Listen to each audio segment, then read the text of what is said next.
Assalamualaikum warahmatullahi wabarakatuh. Apa kabarnya teman-teman?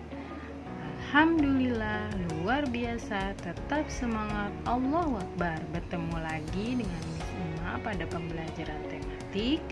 Kali ini teman-teman akan mempelajari tentang tematik 4C subtema 2 pembelajaran 1 dan 2 tentang keberagaman makhluk hidup di lingkungan tempat tinggalku. Oke, teman-teman, pada pembelajaran kali ini teman-teman diharapkan dapat siswa mampu membuat pertanyaan tertulis menggunakan kosakata baku dan kalimat efektif untuk persiapan wawancara dengan benar. Yang kedua, siswa mampu menjelaskan upaya pelestarian hewan sebagai sumber daya alam dengan sistematis. Yang ketiga, siswa mampu menjelaskan tentang pentingnya peran hewan sebagai sumber daya alam dalam menjaga keseimbangan dengan sistematis. Yang keempat, siswa mampu mengidentifikasi pemanfaatan sumber daya alam hayati bagi kesejahteraan masyarakat dengan tepat. Kelima, siswa mampu menyajikan informasi hasil identifikasi pemanfaatan sumber daya alam hayati bagi kesejahteraan masyarakat dengan sistematis. Nah, teman-teman, pada subtema sebelumnya, teman-teman telah mempelajari tentang persamaan makhluk hidup, yaitu memiliki ciri khusus seperti bernapas, makan, bergerak, tumbuh, berkembang biak, dan merespon rangsangan. Bagaimana dengan perbedaannya? Apakah antara makhluk hidup yang satu dengan yang lainnya memiliki perbedaan? Nah, setiap makhluk hidup tentu memiliki ciri khusus yang membedakan makhluk hidup satu dengan yang lain.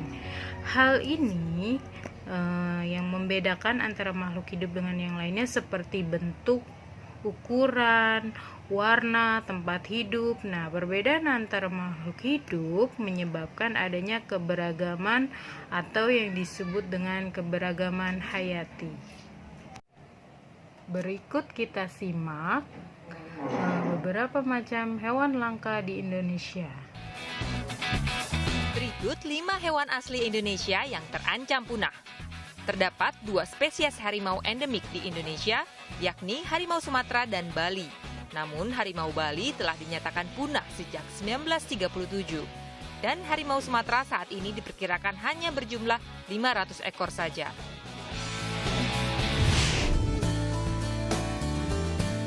Anoa sekilas lebih mirip kambing dengan ukuran besar. Yang membedakan dengan kambing selain ukuran tubuhnya yang besar yaitu adanya tanduk runcing yang mencapai 30 cm. Anoa ini mempunyai habitat asli Sulawesi dan termasuk mamalia yang terancam punah. Terdapat 2 jenis badak asli Indonesia yang kini sangat langka, yaitu badak Sumatera dan badak Jawa.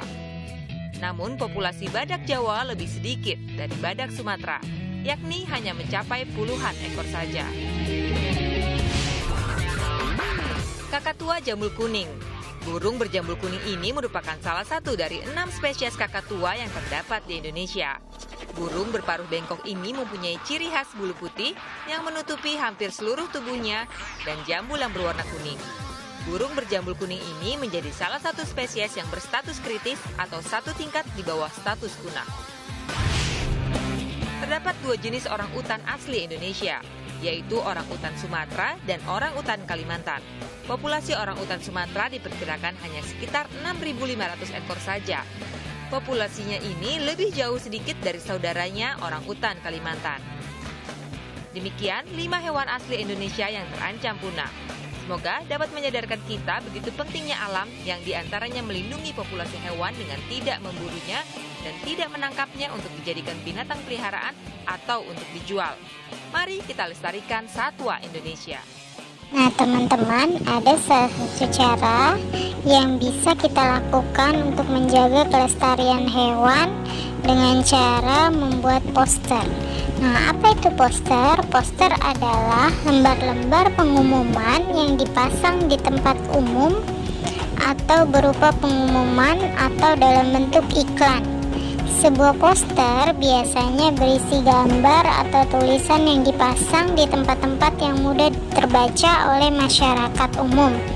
Poster dibuat dengan tujuan agar informasi dalam poster diketahui oleh umum sehingga menarik masyarakat untuk membeli, memakai, atau mengikuti isi poster tersebut.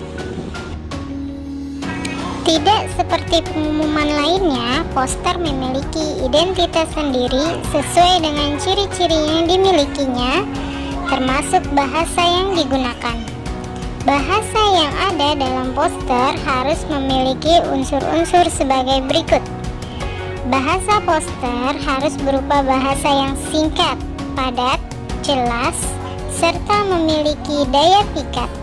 Dalam poster tidak diperkenankan menggunakan bahasa yang bertele-tele. Bahasa yang digunakan dalam poster harus bersifat sugestif atau bersifat mempengaruhi, efektif atau ringkas, dan mudah untuk diingat. Jika poster mencantumkan gambar, maka gambar tersebut harus sesuai dengan tema dalam poster, jelas warna dan ilustrasinya, serta tidak terlalu mencolok. Nah, teman-teman, berikut adalah hal-hal yang harus diperhatikan dalam membuat poster. Ya, yang pertama, tentukan isi pengumuman atau iklan. Ya, poster tersebut tentang apa? Misalnya tentang pengumuman atau tentang ajakan untuk mengajak orang lain ikut dalam melestarikan hutan atau orang hutan, ya, atau tentang iklan, ya, sesuai dengan tema teman-teman, ya. Selanjutnya, pilihlah kata-kata yang singkat, padat, dan komunikatif, ya, tidak terlalu panjang, ya, judul poster itu, ya, agar tepat sasaran dan mudah dipahami. Ya, misalnya selamatkan orang hutan. Selanjutnya, tulislah pengumuman tersebut dengan ukuran yang besar sehingga mudah untuk dipahami masyarakat. Ya, judul poster harus dengan ukuran yang besar dan pengumuman poster itu dengan ukuran yang besar, ya. Selanjutnya, usahakan pengumuman yang dibuat tersebut menarik, ya, seperti desain, warna, pilihan warna, dan selanjutnya ilustrasinya, ya, harus dan tidak terlalu mencolok sehingga nyaman dilihat. Selanjutnya, gunakan variasi warna dan bentuk huruf yang baik agar pesan dapat menarik perhatian banyak orang. Ya, ini seperti yang harus sesuai dengan tema, ya, dan menarik, ya, sehingga masyarakat dapat membacanya dengan nyaman, ya, dan dengan tertarik untuk membacanya. Selanjutnya, ilustrasi berupa gambar agar poster lebih menarik, ya. Nah, ini poster agar lebih menarik itu biasanya dicantumkan gambar-gambar yang sesuai dengan tema atau isi pengumuman atau iklan tersebut. Nah, teman-teman, berikut hal-hal yang perlu diperhatikan dalam membuat poster. Teman-teman, di sekitar kita terdapat berbagai jenis hewan. Setiap hewan memiliki bagian tubuh yang berbeda. Pernahkah kamu mengamati tubuh hewan? Nah, berikut ini teman-teman akan melihat berbagai perbedaan hewan dari bentuk tubuh, warna, maupun tempat tinggal dan sebagainya. Pertama yaitu hewan kucing. Nah, kucing ini adalah hewan yang hidup di darat, ya, teman-teman, yang sering teman-teman temui di kehidupan sehari-hari. Nah, kucing ini memiliki tubuh yang ditutupi oleh rambut yang lebat, ya. Tubuh kucing itu sendiri terdiri dari kepala, badan, dan kaki. Pada kepala terdapat mata, telinga, hidung, mulut, dan kumis. Pada bagian badan kucing terdapat perut dan ekor.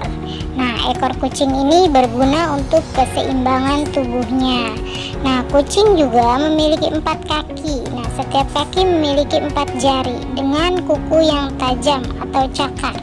Nah, cakar ini berguna untuk menangkap dan menerkam mangsanya. Ikan hidup di air dan tidak dapat hidup di darat. Ikan dapat hidup di air karena memiliki insang sebagai alat pernapasannya. Tubuh ikan terdiri dari kepala, badan, dan ekor. Pada bagian kepala terdapat mata, lubang hidung, mulut, dan insang. Ikan tidak memiliki kelopak mata, oleh karena itu mata ikan tidak dapat memejam. Pada bagian badan ikan terdapat sisik dan sirip. Sisik terdapat pada permukaan tubuh. Sisik berguna untuk melindungi tubuh ikan. Ikan dapat berenang karena memiliki 5 pasang sirip sebagai alat geraknya. Pada bagian ekor, ikan terdapat sirip ekor. Sirip ekor berguna untuk mengatur arah gerak ikan ketika berenang. Burung termasuk hewan yang hidup di darat. Burung ada yang dapat terbang dan ada yang tidak dapat terbang. Burung yang dapat terbang contohnya burung nuri dan burung pipit. Burung yang tidak dapat terbang contohnya ayam dan penguin. Tubuh burung terdiri atas kepala, badan, kaki, sayap, dan ekor. Pada bagian kepala burung terdapat mata, telinga, lubang hidung, dan paruh. Burung makan dengan paruhnya. Burung tidak memiliki gigi. Tubuh burung ditutupi oleh bulu yang ringan, tetapi kuat. Bulu dapat melindungi burung dari udara dingin. Kaki dan sayap merupakan alat gerak burung. Burung memiliki 2 sayap untuk dapat terbang. Burung juga memiliki 2 kaki untuk berjalan. Ekor terdapat pada bagian belakang tubuh. Ekor berguna untuk mengemudi ketika terbang. Serangga adalah hewan yang sangat kecil. Serangga ada yang memiliki sayap dan ada yang tidak memiliki sayap. Semut, kutu busuk, dan kutu rambut adalah contoh serangga tidak bersayap. Lalat, nyamuk, dan lebah adalah contoh serangga bersayap. Berikut ini ciri-ciri tubuh serangga yang diwakili oleh kupu-kupu. Tubuh kupu-kupu terdiri dari kepala dan badan. Kepala kupu-kupu terdiri dari sepasang mata majemuk, sepasang antena, dan belalai. Belalai adalah alat menghisap pada kupu-kupu. Badan kupu-kupu terdiri dari bagian dada dan perut. Pada bagian badan terdapat 2 pasang sayap dan 3 pasang kaki. Kaki dan sayap merupakan alat gerak kupu-kupu. Setelah kita mempelajari perbedaan karakteristik setiap hewan, teman-teman kali ini akan membuat mozaik tentang hewan. Sebelum kita belajar cara membuat mozaik, sebaiknya kita cari tahu mengenai apa itu mozaik. Mozaik itu merupakan suatu teknik seni membuat gambar tersusun dari potongan-potongan bahan kecil dan berwarna seperti gelas, batu, kertas warna, atau biji-bijian yang tersusun dengan cara menempelkan pada bidang datar dengan cara dilem. Seiring perkembangan zaman dan teknologi, mozaik ada yang dibuat dari makanan, misalnya dari permen warna-warni. Dalam pembuatannya, mozaik tidak memerlukan bahan pewarna lagi, karena bahan-bahan yang digunakan sudah memiliki warna-warna tertentu. Sekarang saatnya kita membuat mozaik hewan dari biji-bijian. Yuk kita simak apa saja bahan-bahannya dan juga bagaimana cara membuat. Membuat mozaik. Alat dan bahan. 1. Biji-bijian atau bumbu masak seperti biji kacang hijau, jagung, kacang kedelai, beras, beras ketan hitam, lamtoro, merica, atau ketumbar. 2. Lem. Lem kertas atau lem kayu. 3. Pensil untuk membuat gambar pola. 4. Kertas HVS yang agak tebal atau kertas pola gambar yang sudah dicetak dari komputer, misalnya gambar kupu-kupu, bebek, atau ikan. Langkah membuatnya: 1. Buatlah pola gambar pada kertas sesuai dengan keinginanmu atau bisa juga dengan mencetak gambar yang diambil dari internet. 2. Olesi kertas berpola menggunakan lem. 3. Tempelkan satu persatu biji-bijian pada gambar yang telah dibuat. Pada saat menempel bisa menggunakan alat bantu agar memudahkan menempel biji-bijian yang kecil. Kombinasikan berbagai warna dan jenis biji-bijian. Nah, teman-teman, mudah bukan membuatnya? Nah, untuk lebih jelasnya mari kita simak tayangan tentang membuat mozaik.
terima kasih atas pertemuan kali ini. Mudah-mudahan bermanfaat. Wassalamualaikum warahmatullahi wabarakatuh.